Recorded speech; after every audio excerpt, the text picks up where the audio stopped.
Thank you, Mr. Wang, for taking my question. I am very concerned, just like many Americans are, about the amount of money that flows into national elections.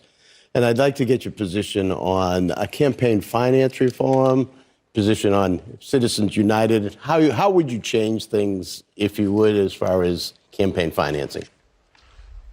We need to publicly finance elections. There are many, many things we should do to improve our democracy.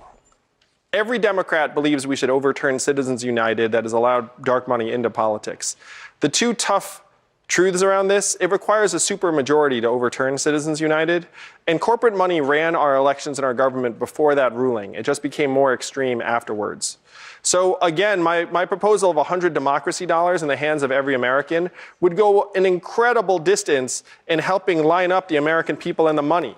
Because if you get 10,000 Americans behind you who give you 100 democracy dollars each, that's $1 million. And so you can listen to the American people instead of the big corporations and the lobbyists. But we should have ranked choice voting in this country so that people can actually vote the way they want and then not be worried about, quote unquote, wasting their vote. We should have Election Day be a national holiday. We should automatically register new voters to make it easier for people to register to vote instead of having these obstacles. It does begin and end with the money in politics, though.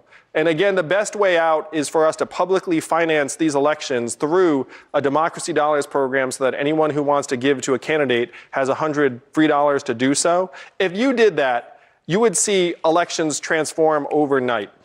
And one thing I want to comment on briefly, I think candidates who say we should abolish the Electoral College, one, it would require literally like a dozen states to shoot themselves in the foot and say they don't want that kind of power anymore, which is a non-starter. But two, it would end up disadvantaging rural areas because you would just campaign in major media markets, and that's not what the framers of the Constitution intended. Do you want presidential candidates just going to New York, LA, Boston, San Francisco, and just ignoring every place else? So we have to work with the system we have and reform it. The biggest step we could take is have public financing of elections by putting money into your hands.